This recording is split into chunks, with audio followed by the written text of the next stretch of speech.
Hey guys, what's up? It's Ripe again. In today's HOA story, a homeowner association Karen celebrated a massive wedding on my private property without permission while I was gone. Here is what happened. Let's dive right into the video. These days, it seems like developers snap up all the land worth owning, but not mine. I own a gorgeous plot with lush grass, great drainage, and plenty of mature trees. All of my friends and family comment on how much like a painting my big open yard is whenever they visit. Maintaining this land is a huge point of pride for me, especially because it sits right on the edge of an awful HOA development. My family has owned this plot for decades, long before the HOA even moved in. In fact, when the developers came to town, they knocked on my door looking to buy land. I refused more than once and they finally backed off. The development continued and houses started popping up. Eventually, people moved in and my quiet little corner of the world got a lot less quiet. Most of the HOA residents leave me and my family alone, but there's this one nosy woman who does not know how to leave well enough alone. I like to call her Karen behind her back. Karen moved in a few years back and quickly nominated herself to be the president of the Homeowners Association. This was no skin off my nose until she started popping up on my doorstep. You see, Karen got wind that my property was under HOA jurisdiction. I don't know what led her to think this, but the fool that she was, she believed my private land was under her purview. I made it a point to set her straight more than once. Shortly after she first moved in, she knocked on my door. I thought that she was there to be neighborly, but her real motives were anything but. "Hello," she said. "I'm the new president of the HOA and I wanted to have a little chat." I shrugged. I was a little taken aback by the woman's brusque, know-it-all attitude, but I'm a nice person and a great neighbor, so I decided to hear her out. "Nice to meet you. What did you want to chat about?" I asked. Karen sighed heavily. Well, it's just that the west half of your lot is actually owned by the HOA. Therefore, you must abide by our appearance rules," she said. "Excuse me?" "Your hedges and trees," she said. "You will need to have them trimmed." "Ma'am, I appreciate you stopping by, but this is my land, all of it. The HOA does not own the land and I don't need to trim anything." "Well then, back at my home, I have a map that says otherwise," Karen said. "Well, why don't you go back home to your maps and leave my land and me out of it?" I replied, which I thought was very restrained compared to what I really wanted to say to the horrible woman. About a year after that incident, I caught her near my property line again, taking photos. When I asked her what she was doing, she said that the HOA could use the portion of my land that it owned for its annual resident party. I almost lost my temper, but I managed to keep calm and explain to her again that all of the land was mine and there would be no parties. I could tell it got under her skin, but the woman was just crazy. It was my land and always had been. She was just a puffed up nobody powder drunk on a teensy roll at the HOA. From that day on, I kept my distance from her but always kept a watchful eye on the west half of my property, but one weekend the family and I were taking a short vacation. I packed the car and we drove out of town. I did not give it another thought. Little did I know, leaving my land unsupervised that weekend would lead to a disaster. We stayed in a scenic lake town and had a blast reconnecting. It was a great weekend and exactly what my family needed. On the drive home, we sang songs together and laughed. I felt great until we came over a ridge and our land came into view. On the west side of my yard, there are fences and hedges. Almost half of the fence was smashed and in pieces on the ground. I pulled up quickly and jumped out of the vehicle to assess the damage. It was not just a fence that was destroyed, there were tire tracks and footprints everywhere. It was very clear what had happened here. There were party cups, debris and tracks everywhere. It all added up to a party and I knew there was only one person bold enough to trespass on my property to throw a party. Karen. I took a moment to pull myself together and then I went to her house. When I knocked on her door, it took her over a minute to answer. When she finally made it to the door, she looked disheveled, as if she had a long weekend. "Rough night?" I said. "Can I help you?" she said with a nasty smug look on her face. I kept my cool and said, "Looks like you had a big weekend, huh?" "Yes, my daughter got married. We had the ceremony here." "There were 120 guests. It was beautiful," she said. "Well, that's very interesting, because I have about 120 sets of footprints, tire tracks, trash and a dilapidated fence." You would not know anything about that, would you? Well, yes, that was the wedding, but we were on HOA land. I have the maps, she said arrogantly. You don't. It's my property and you just admitted to destroying it. I'm gonna press charges, I said. She scoffed. Go for it, buddy. You don't have a leg to stand on. Now get off my property, Karen said, and then she shut the door on my face. I could not believe the nerve of this stuck-up woman. I fumed all the way back home, but I knew exactly what I needed to do. I took some photos of the damage to my yard, checked the security footage, and then drove to the police station. The officers at the station were very helpful with filing a report. They followed me back to the property and off the record said that Karen was a busybody who should pay for this mess. The next morning, I found a great real estate lawyer and she agreed with the police. I was so relieved that there might be a way to hold this crazy woman accountable for all my family's pain and suffering. Things were looking up. Sometime later though, the lawyer called. She sounded happy. I asked her whether there was some good news.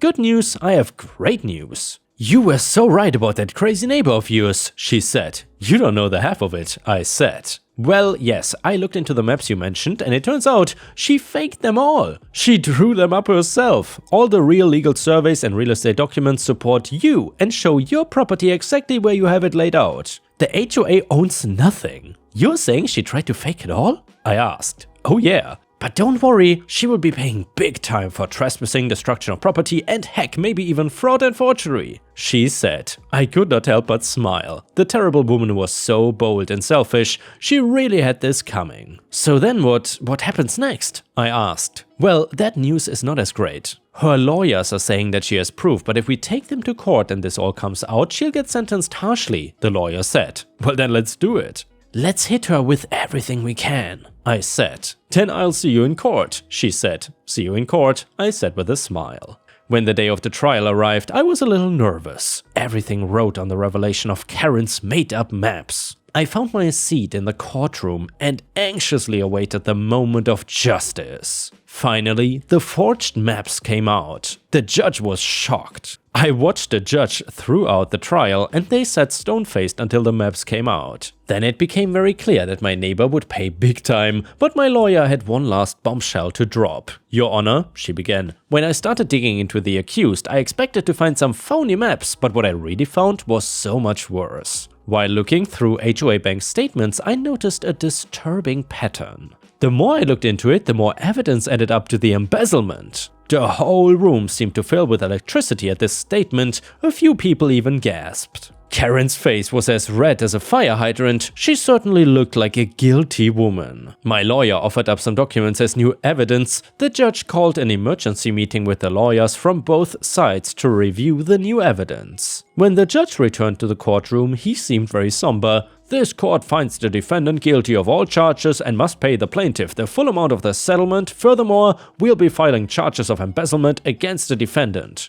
I wanted to cheer out loud. Karen was finally gonna pay, and I would finally be able to pay for all the repairs I'd made in her wake. My lawyer called a few days later to let me know how the sentencing went. In addition to our monetary settlement, Karen was barred from ever sitting on an HOA board again and might even face time behind bars. That night I bought champagne and proposed a toast to Karen's daughter and her husband. If they had never wed, we never would have caught the evil witch. Glasses clinked as everyone said, "Hear, hear." And here, Ripe Stars, I'm happy that everything turned out alright in the end, and once again, a ridiculous HOA Karen got what she deserved. If you still enjoy the HOA stories, please don't forget to like the video, and maybe even post some star emojis in the comments if you want to support me. Thank you so much. The next one is a malicious compliance story. So, the city I live in has extremely inflated vehicle values compared to the surrounding areas. If you buy the same car from a neighboring state, you can often save $3,000 to $4,000 without really trying. When I buy a new vehicle, which happens every 3 to 4 years, I always look in the surrounding states to compare pricing.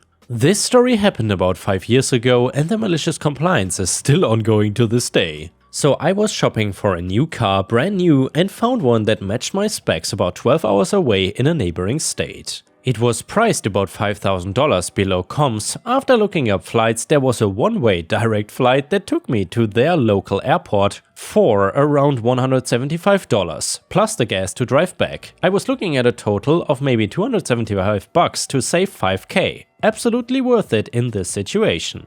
I reached out to the dealership, negotiated a bit and agreed on a price. I let them know that I'd be flying in to pick up the car and offered to pay full in advance of the flight. They told me that all they needed was a $1,000 deposit and that the car was considered mine then. We signed a contract and I paid the deposit, and then I booked the flight for 3 days from then. First signs of things gone awry. When I showed up at the airport, the dealership was supposed to pick me up.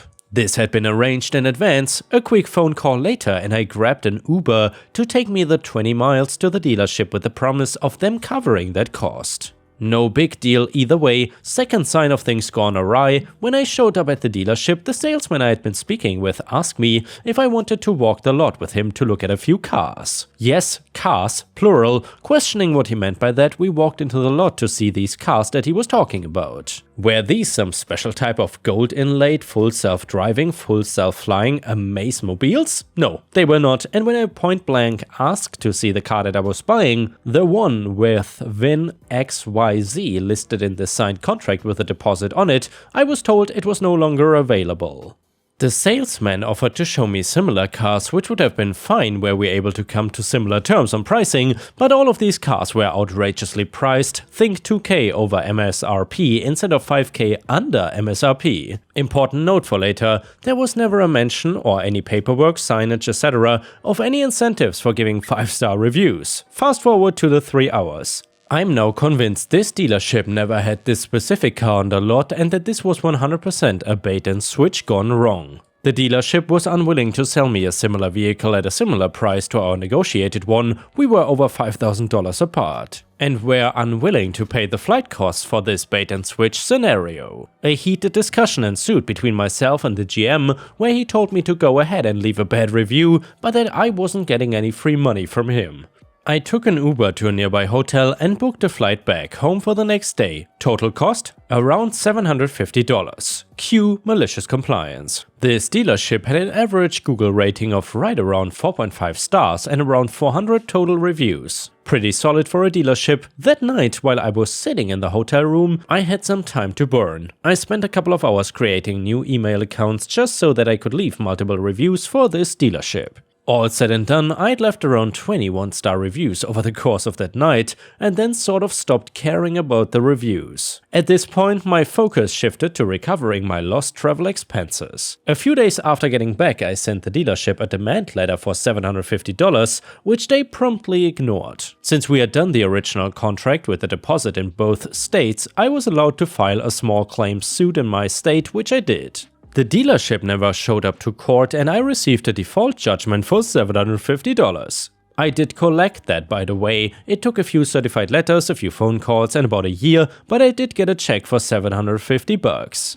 As you can imagine, I was still not a happy camper. What they had done was wrong on so many levels. All of my friends knew the story of how I was bait and switched, and the fact that I flew to the dealership on a one-way ticket only made it that much worse. They had all left a bad review or two, but nothing more than a normal mad customer. So, cue malicious compliance, long term. I don't know how it started or how it ended up lasting as long as it has, but at some point I had some time on my hands and left a bad review for this dealership. Just one, not two, not three, just one. In doing so, I noticed that all of the reviews I had left right after leaving the dealership were gone. Probably taken down for being fake or something, because I'd left so many at the same time and the dealership reported them. I wanted to make sure this dealership wouldn't do this to someone else, so the next day I checked to make sure that one bad review I had just left was still there. It was, and since I was thinking about it, I went ahead and created another account and left another 1-star review. Fast forward to the 3 years, it has now become a habit. Every time I have a few minutes to spare, I create a new account and leave a 1-star review for this dealership.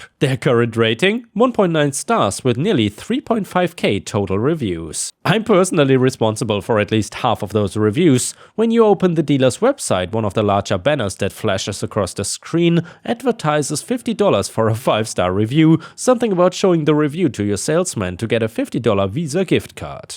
It's been this way since about a year after this bait and switch occurred, right around the time the 1-star reviews began to accumulate. Assuming I'm responsible for half of their reviews and the fact that the dealership only has 3.5k total reviews, they have paid $50 per review for at least 1,000 reviews, likely more than that. Meaning they have implemented a policy to pay for reviews and have spent around $50,000 doing so and have still seen their average rating drop consistently since telling me to go ahead and leave a bad review. And the next one is titled, "Neighbor sets my guide dog on fire, insists I'm faking blindness to get social welfare and wants me kicked out of the neighborhood." People love to act like they know everything about my disability without even actually talking to me. Due to my history with people and to avoid any problems, I'm going to start this story explaining a little bit about myself. So for starters, I am blind, and that does not mean that I see total darkness like some people think it means. There is a huge spectrum that falls under legal blindness. For me, I can make out some shapes and colors, but that's about it. I need to read using Braille, and I have a guide dog for the simple reason of needing one. And for those people thinking, oh, he cannot be blind, he's typing out this story. I know how to use a keyboard, and there are many programs available for help. Out in the real world, people cannot get a little internet blurb explaining my blindness to them. Others simply don't care because they are just going to hate me for being disabled. One of these people is my neighbor Jim. Now, Jim can be described simply as a piece of crap that I would find an insult for my shoe to even step in. He has randomly decided that I'm not blind and constantly tries to find aha moments to prove it. One of them was when I was in the yard playing fetch with my dog. He did not need to guide me since I was in my yard and not moving around. While he is a working dog, that does not mean that he never gets time off to be a normal dog. Anyway, I have enough visibility to see the blob of him running towards me and then feeling to grab the frisbee away from him. That was when Jim decided to make himself known. Jim, I knew that you were not really blind. You could see the dog in front of you handing you the frisbee. Jim, I told you before that I'm legally blind. That does not mean though that I only see nothing. I did not even say who I was and you called me by my name. Clearly you can see me and know who I am. Me, or I recognize your voice from all the other times we have spoken. I had a long day and I just want to relax, so if you are going to go off on another rant, I don't want to hear it. He loves to go on long tangents about why he decided I am faking my blindness. One is of course to get my free dog who knows how to do things for me, so I can just be lazy. The other is that I just want to collect government welfare for disability so I don't have to work. The funny thing is that I have a full-time job and I don't collect any money from the government. It doesn't matter what I say though, before for Jim it goes in one ear and out the other. I did not hear Jim or see any shapes around besides my dog, so I guess he just left. My dog was not coming back with his frisbee, and even when I called for him, all I heard was a slight whine. I knew something was wrong when he didn't come on command, but I had no idea where he was. I did not see him and I could not really navigate to find him. I heard people yelling and the sound of a hose, and then louder than anything, Jim yelling. Another neighbor came over to me and explained what had happened and guided me over to all the excitement. Jim had set my dog on fire, thinking that I would see the flames and rush over to do something. My good neighbor, seeing this, turned his hose onto my dog so that luckily he didn't get hurt. Thankfully, it was just his hair that got some damage and he was scared from the entire thing. Then the police showed up and Jim again was yelling louder than anybody else so he could make sure he was being heard. Jim, "Officer, you need to arrest this man for scamming the government. He is falsely claiming he's blind in order to get taxpayers to give him money. He should be kicked out of the neighborhood and forced to live somewhere else." He was saying all of this in one breath without stopping for air or anything, like if he paused for half a second somebody else would get a word in. The officers seemed confused and one of them asked me if I was actually blind. I pulled out my wallet which has my ID in it stating that I am disabled. "Officer, sir, his ID shows that he really is disabled. Even if he was faking it, this is not a matter for the police to come and arrest somebody. You should have called us." Good neighbor, actually sir, I was the one that called the police to come here. This man set the guide dog on fire and could have killed him if it didn't happen outside and I pulled out the garden hose. I'm sure trying to murder a service animal is something that warrants calling the police for. "Officer, sir, is this true? Did you set fire to this dog?" "Jim, I knew he wouldn't get hurt. I just wanted to prove that he could see and when he saw what I was doing would run over and stop me." Me, except as I keep telling you, I am blind. The officer told me to calm down and took me and my dog aside while a different officer dealt with Jim. He needed the paperwork for my dog and at first I was about to get angry at him, thinking that he was gonna believe Jim and that my dog might not even be a service dog and I was just lying about the entire thing.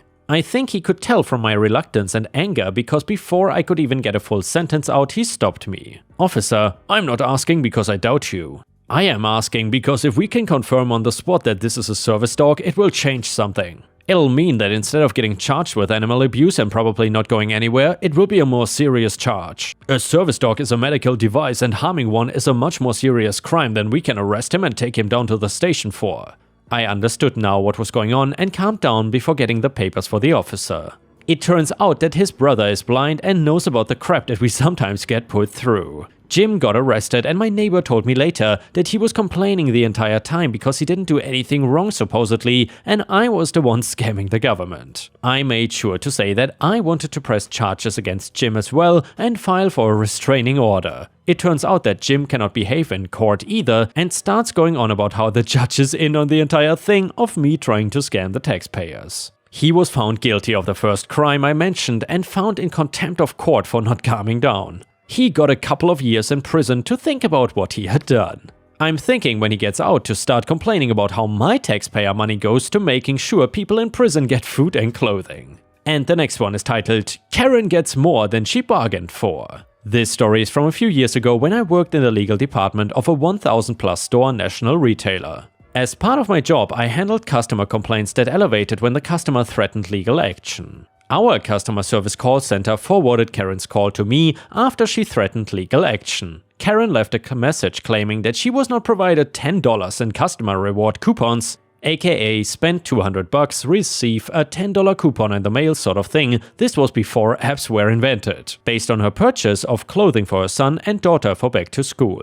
Anyway, I looked into it and called Karen back. It turned out we had an old address associated with her rewards account. No big deal, right? I spoke with Karen and offered to send her the original $10 coupon and an additional $25 for her trouble to the correct address. That did not satisfy Karen. She claimed we should have known her address and threatened to sue us if we didn't pay her $1,000 in cash. Her rationale was that it would cost us at least $1,000 to defend the suit. She was in a state in which our company did not have any offices, so clearly we should just pay it to her. I declined but still forwarded her the coupon she was entitled to pursuant to our rewards program. Sure enough, she sued us for breach of contract, fraud, and any other conceivable charge. I went to my boss, the COO, and told him the story. He asked what I wanted to do. I said I would rather pay legal fees to a defense attorney than pay Karen, and he agreed. I contacted outside counsel, our awesome attorney, explained the situation to him, and I kid you not, he said in a southern drawl, "I get to sue Karen?